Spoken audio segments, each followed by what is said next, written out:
조은석 감사위원님, 네. 감사위원으로 매우 이례적으로 증인으로까지 나오셨습니다. 감사원이 이렇게 정치적 이슈가 돼본 적이 있나 싶을 정도로 뜨겁습니다. 매우 안타까운 현실이라고 생각해요. 관련해서 저도 굉장히 열심히 좀 이 문제에 대해서 공부를 해봤는데 제 결론은요. 저는 조은석 감사위원은 일부 정당에서 또는 의원님들이 주장하는 것처럼 의롭고 순결한 희생양 전혀 아니신 것 같아요. 오히려 본인의 고집, 이까지는 아니라고 저는 생각합니다만 고집을 관철시키기 위해서 본인이 속한 감사원을 소용돌이 난장판으로 몰아붙이는 고집쟁이라는 생각이 듭니다. 두세 가지 절차적 하자에 대해서 좀 제가 따져 묻지 않을 수 없습니다. 첫 번째, 이 권익위 감사가 특별조사국의 감찰 업무로 시작된 거 맞죠? 그거 맞죠? 네, 그렇습니다. 예. 이 감사, 특별감사국의 감찰 업무는 감사위원회의 의결이 없었다고 시작 못하는 건 아니죠. 그걸 지금 부정하시는 건 아니죠. 저는 의결이 필요하다고는 법률적 견해를 가지고 있습니다.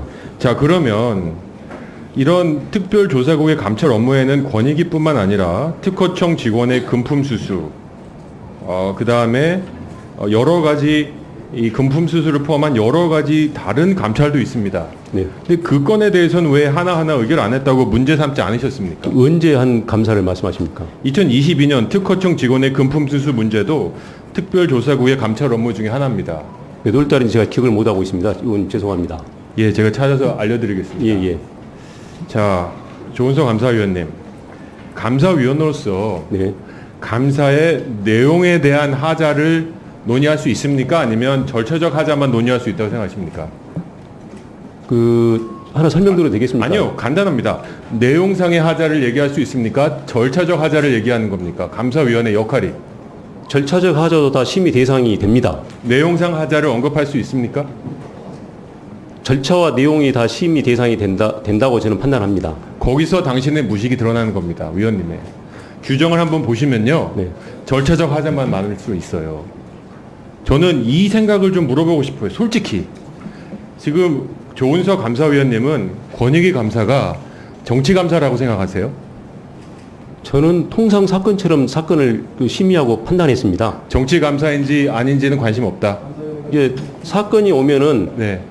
심의 그 자체를 하는 것이지 무슨 이 배경이 어떻고 그건 따지지 않습니다. 알겠습니다. 왜냐면 아까 말했던 제가 내용 하자를 저는 심의하는 내용을 말씀드린 겁니다. 사안에.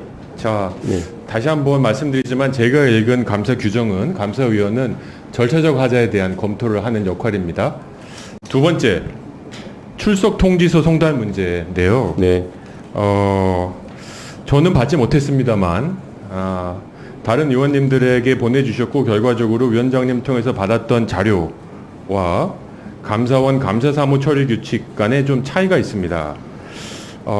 감사원 처리 규칙에 의하면 감사위원은 감사 관계자에게 의견을 진술할 기회, 필요가 있으면 의견을 진술하고 자료를 요청할 수 있습니다. 그거는 감사위원에게 부여된 권한인데요.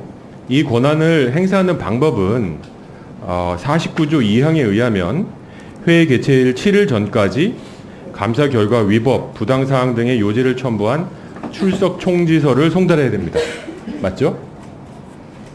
그런 조항은 있습니다. 근데 이게 네. 적용되는가는 별개라고 좀 말씀드리겠습니다. 자, 출석 통지서를 송달해야 되는데 이 출석 통지서를 송달하는 이유는 한 명뿐만 아니라 특정 감사 관계자를 부를 때 다른 감사위원도 듣고 의견을 가지라라는 뜻이라고 저는 생각해요. 그런데 우리 국회에 보내준 자료 PPT 한번 보시죠.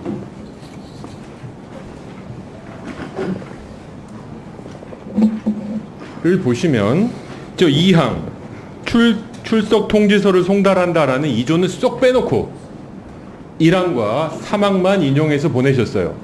저는 이건 매우 고의적이라고 생각해요. 이건 분명히 컷앤페이스트 복붙하셨을 텐데 왜 의도적으로 2항은 빼셨습니까? 설명드려도 되겠습니까? 예. 의도적인 겁니까? 실수입니까? 아닙니다. 그대로입니다. 설명드리겠습니다. 자, 이 관계자 제가 보시면요. 갖고 있는 49조에는 1항, 2항, 3항이 다 있습니다. 그걸 네. 부정하진 않으실 거고요. 그렇습니다. 2항에는 반드시 제가 한 번 더 쓰겠습니다. 네, 쓰십시오. 출석 통지서를 송달한다고 되어 있고 출석 통지서를 송달하고 그 사람이 나오면 다른 감사위원도 들을 수 있습니다. 그런데 이 항을 쏙 빼시고 1항과 3항만을 가지고 자료를 본인의 주장을 하는 자료를 국회에 보내셨어요. 이건 복붙의 문제가 아니라고 저는 생각해요. 자, 그럼 말씀드리겠습니다. 저 보시면은요, 사망을 왜 썼냐면은 사망에 보면은 그 밖의 사항은 48조 사항부터 6항까지 행을 준용한다고 되어 있습니다. 그 48조 사항부터 6항 가면은 거기에는 뭐냐면은 이제 그 소위원회 관련 규정인데요. 거기 보면은 출석 통지 사항부터 6항은 사망이 출석 통지 조항입니다. 근데 사항부터 6항까지를 준용한다고 되어 있습니다. 이게 서면할 때는. 그리고 기본적으로 서면할 때는 서면을 하기 때문에 출석 통지할 이유가 없는 겁니다. 이렇게 의견 진술할 때. 그래서 제가 쓴 거는 48조 사항부터 6항으로 한번 들어가 보시면은요. 거기 보면은 사망이 소위원회 출석 통지 조항입니다. 근데 자, 거기서는 사망을 준용하지 않고 있습니다. 자, 보시면요. 네. 그럼에도 불구하고 왜 출석 통지서 조항을 뺐는지 송달하지 않았는지 가장 중요한 49조 1조에 보시면요. 감사위원이 관계자 등에게 의견을 진술할 기회를 줄 필요가 있다고 인정된 경우에는 의결 전까지 의견을 진술할 기회를 줄 수 있다. 네. 맞죠? 그렇습니다. 당연히 따르셔야 되는 거고요. 이런 경우에 해당되면 7일 전까지 출석 통지서를 송달한다고 되어 있습니다. 네. 저는 정직하셨으려면 1조, 2조, 3조 다 언급하셨어야 된다 생각해요. 굉장히 편의적으로 위원님의 주장을 하기 위해서 유리한 조항들만 딱딱딱 갖다 붙였다고 저는 생각해요. 이걸 발견할 때 저는 좀 심했다라는 생각을 지울 수가 없습니다. 전혀 아닙니다. 의도가 그렇지 않든 받는 사람은 그렇게 느꼈다는 걸 말씀드립니다. 자, 제가 질의 계속 할게요. 답변할 시간 드리겠습니다. 마지막으로요. 이 감사위원회라는 건 합의기구죠. 그렇습니다. 맞죠? 주심이시지만 합의기구니까 다수결의 원칙에 따르는 게 맞죠. 예, 맞습니다.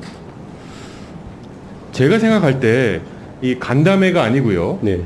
원회의 네. 하시고 나서 간담회 하셨잖아요. 네. 그 원회의에서 다수결로 통과시킨 내용 중에 네.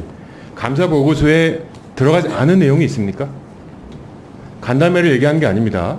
다수결로 공개적으로 공식적으로 통과시킨 회의에서 네. 결의한 내용 중에 감사 보고서에 안 들어간 게 있습니까? 있습니다. 있습니까? 뭐가 있습니까? 사무처도 진상보고에서 인정했지 않습니까? 감사 보고 149자 말고 예, 사무처도 지금 그 진상조사 결과 보고서에 네. 강요 누락이 의결 사항인데 포함 안 시켰다고 본인들이 인정하고 있지 않습니까? 그게 있습니까? 네, 있습니다. 그건 제가 한번 확인해 보도록 하겠습니다. 자, 감사위원님 본인께서 3초가 남았지만 이 과정을 통해서 네. 저는 본인의 올바름, 고집을 증명하기 위해서 감사원이 너무 많이 다친 것 같아요. 이거에 대해서 유감은 없으십니까? 말씀드려도 되겠습니까? 네, 말씀. 이렇게 위원님께서 말씀하니까 제가 존중을 해드리고 답변을 하겠습니다. 근데 고집에 따른데 뭘 고집했는지를 좀 즐겨주면 좋겠어요. 저는 절차에 따라서 의견을 냈고 절차에 따라서 감사위원들이 합의해서 한 사항을 전달했습니다. 그 다음에 아무것도 저한테 온 게 없어요. 제가 뭘 고집했다는 것인지 아까 말씀드렸듯이 열람이라는 건 전체가 모여서 다 해야지 제가 결재를 하는 겁니다. 근데 그 절차가 안 맞췄어요. 안 맞췄기 때문에 위원들 세 분이 원장실을 찾아간 거 아닙니까? 근데 제가 뭘 고집했다고 말씀하시는지 그걸 지적해 주시면서 말씀해 주시면 제가 납득을 하지요. 감사위원도 어쨌든 감사원 구성원들이 자긍심을 가지고 지켜보고 있습니다. 함부로 그렇게 말씀하시면은 그는 좀 구체적으로 지적해 좀 말씀하셔야죠. 예, 알겠습니다.